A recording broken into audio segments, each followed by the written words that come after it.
Kabar mengejutkan datang dari dunia hiburan tanah air setelah kondisi kesehatan Nikita Mirzani di penjara kembali mencuri perhatian publik. Nikita Mirzani tengah menjalani masa tahanan di Rutan Pondok Bambu, Jakarta Timur terkait kasus dugaan pemerasan terhadap Reza Gladys. Namun bukan kasus hukumnya yang kini menjadi sorotan, melainkan kondisi kesehatannya yang kian memburuk. Nikita Mirzani dilaporkan mengalami saraf terjepit di bagian leher yang semakin parah hingga memicu kekhawatiran akan risiko kelumpuhan.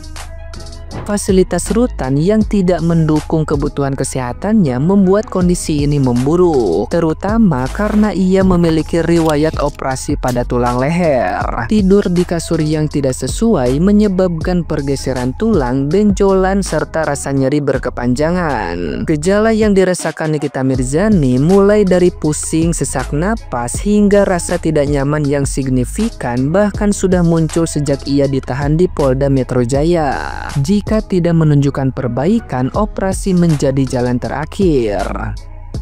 Nikita Mirzani menyampaikan kekhawatiran karena saraf di leher memiliki hubungan vital dengan otak dan jantung, sehingga penyempitan bisa berujung pada kelumpuhan atau ancaman nyawa. Pihak kuasa hukumnya kini mengajukan permohonan agar ia bisa menjalani pengobatan di luar rutan demi menjaga keselamatan.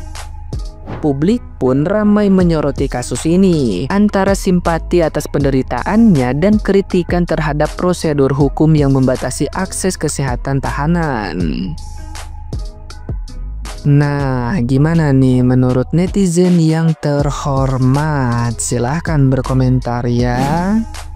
Di fakta persidangan kemarin tuh ya, gue salfok banget sama isi chatnya terdakwa sama dokter O yang di 4 liter itu loh buat bayar sisa cicilan KPR. Dalam hati gue, lah katanya orang kaya, masa mau bayar KPR aja harus nunggu dulu cair duit dari dokter Reza? Bahkan saking kayanya suka ngegembel-gembelin netizen. Saking kayanya juga duit 4M yang udah dibayarin KPR itu mau diganti, ditambahin lagi 1M jadi 5M. Cenah nyan gua, dari mana duitnya? Meres lagi. Kata gue buat netizen yang pernah digembel-gembelin, yang pernah dimiskin-miskinin, nggak usah berkecil hati. Orang kaya beneran tuh nggak butuh validasi. Meskipun lo miskin atau gembel, selama lo nggak meres orang sampai masuk penjara cuman gara-gara pengen terlihat kaya, terdakwa tuh udah kalah telak malah.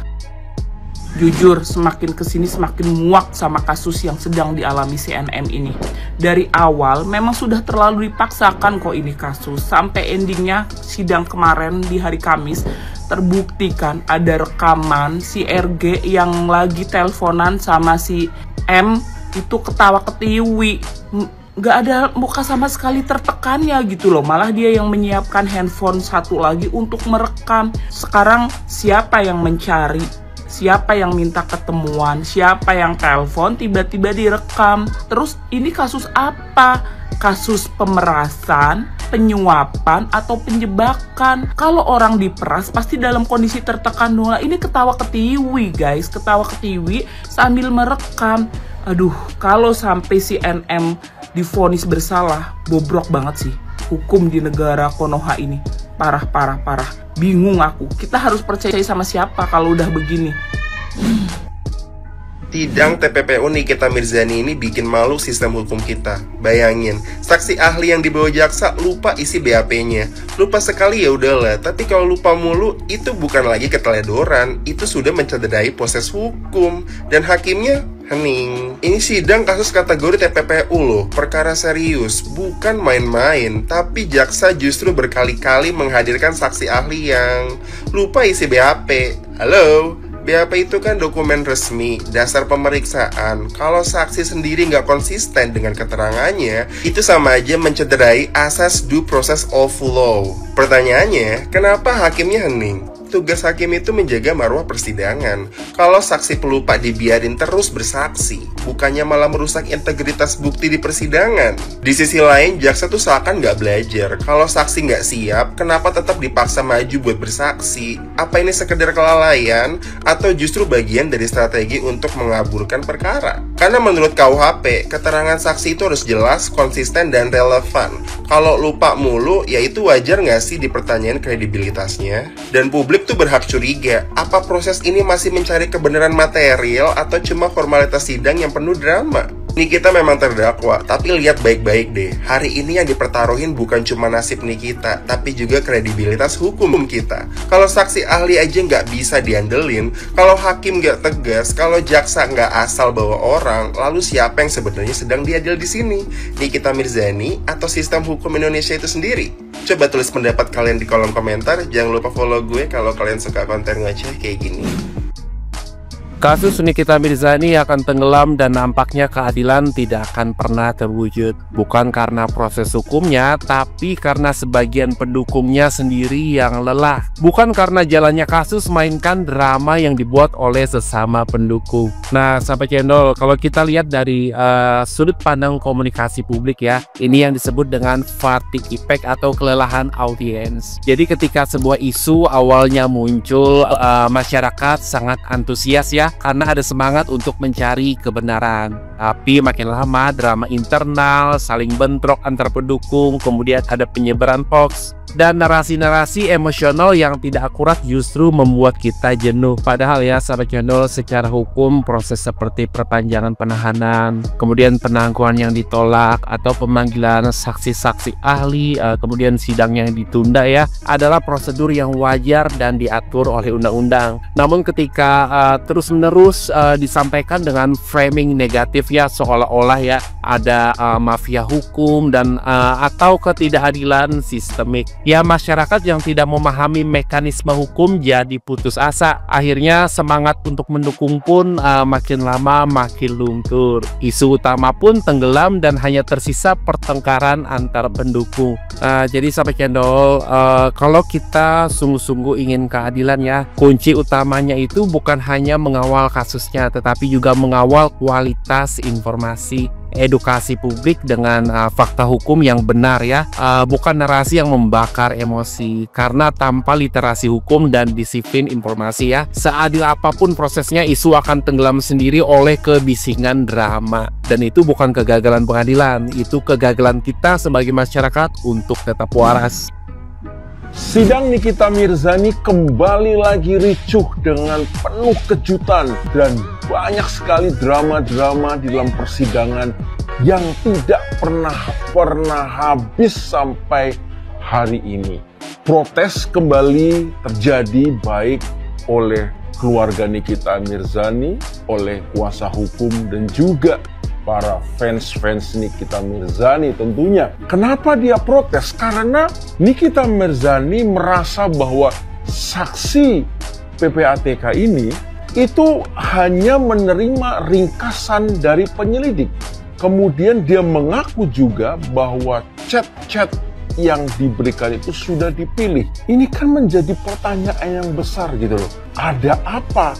Apakah hal-hal yang meringankan tuntutan Nikita Mirzani itu dihilangkan, sehingga yang dimunculkan hanya kelemahan, hanya sesuatu yang memberatkan Nikita? Ini kita menjadi berpikir dan menjadi gila kalau mengirit ini gitu ya.